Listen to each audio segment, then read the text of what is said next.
சிறுபருப்பு வச்சு pan cake செய்யலாமா? அதுக்கு தேவையான இன்க்ரீடியன்ட்ஸ்லாம் எடுத்து வச்சுருக்கேன். சிறுபருப்பு மூங் தால் ஒரு 2 மணி நேரம் ஊற வச்சு எடுத்து வச்சுருக்கேன். அதை இப்போ நான் மிக்ஸி ஜாரில் சேர்க்குறேன். கூட ஒரு 3 பச்சை மிளகாய் ஆட் பண்ணிக்கலாம். ஒரு அரை ஸ்பூன் போல் மஞ்சத்தூள்.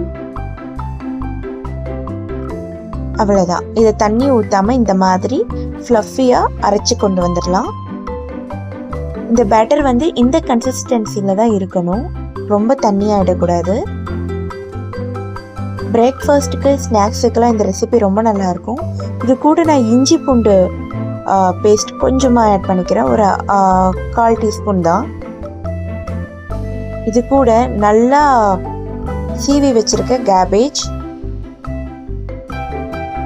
கேரட், ஆனியனும் இந்த மாதிரி நல்லா ஸ்லைஸ்டாக இருக்கணும்.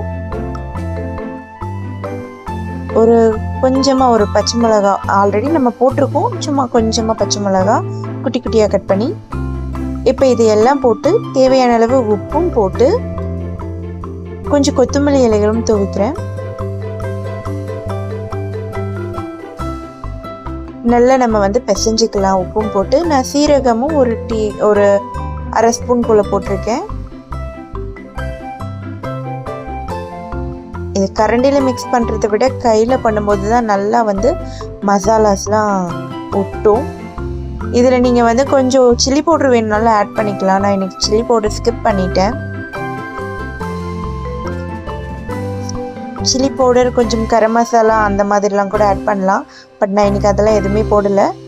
நல்லா நான் பிசைச்சிக்கிறேன் கையிலேயே. கரெக்டாக அது வந்து மிக்ஸ் ஆகணும். அதுக்காக இப்போது இதில் வந்து கொஞ்சம் பைண்ட் ஆகிறதுக்காக நம்ம ஒரு 2 டேபிள் ஸ்பூன் போல் கடலை மாவு யூஸ் பண்ண போகிறோம். இப்போ நல்லா மிக்ஸ் ஆகிடுச்சு. திரும்ப ஒரு 2 டேபிள் ஸ்பூன் போல் கடலை மாவும் போட்டு அதையும் சேர்த்து நல்லா மிக்ஸ் பண்ணிக்கலாம். நான் தோசைக்கல்லில் தான் இன்றைக்கி ஊற்ற போகிறேன். நீங்கள் சின்னதாக பேன் வச்சுருந்தீங்கன்னா அதில் கூட பண்ணிக்கலாம். தோசைக்கல்லில் கொஞ்சம் எண்ணெய் விட்டு ஸ்ப்ரெட் பண்ணதுக்கப்புறம் நம்ம பேட்டரை ஸ்ப்ரெட் பண்ணிக்கலாம். குட்டி குட்டியாக ஊற்றிக்கலாம்.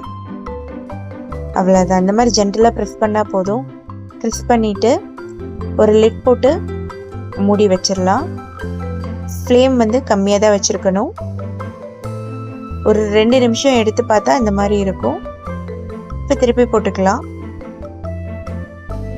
பாருங்கள், பின்பக்கம் எவ்வளோ கோல்டன் கலரில் சூப்பராக வந்திருக்கு. மேலே நல்லா கிறிஸ்பியாக இருக்கும், உள்ளே நல்லா சாஃப்டாக இருக்கும். அவ்வளோதான். ஒரு 2 நிமிஷம் ரெடி ஆகிடுச்சு. இதே மாதிரி இருக்கிற பேட்டரெல்லாம் நான் குட்டி குட்டியாக ஊற்றி எடுத்துக்க போகிறேன். இதனால மேலே கிறிஸ்பியாகவும் உள்ளே சாஃப்டாகவும் ரொம்ப சூப்பராக இருக்கும். பாருங்கள்,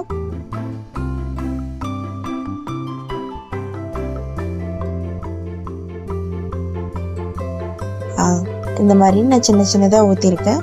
சேம் டைமிங் தான். 2 நிமிஷம் இந்த பக்கம், 2 நிமிஷம் அந்த பக்கம். க்ளோஸ் பண்ணி எடுத்தோன்னா சூப்பரான பேன் கேக் ரெடி. இது நீங்கள் வந்து மின்ட் சட்னி, அதாவது க்ரீன் சட்னி இல்லை கார சட்னி எது கூட வேணால் சர்வ் பண்ணலாம். அப்படியேவும் சாப்பிட்லாம்.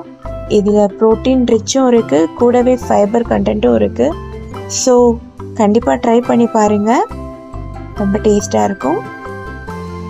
மஸ்ட் ட்ரை வீடியோ தான். பிரேக்ஃபாஸ்ட் ஸ்நாக்ஸ்க்கெலாம் இது ரொம்ப சூப்பரான ரெசிபி.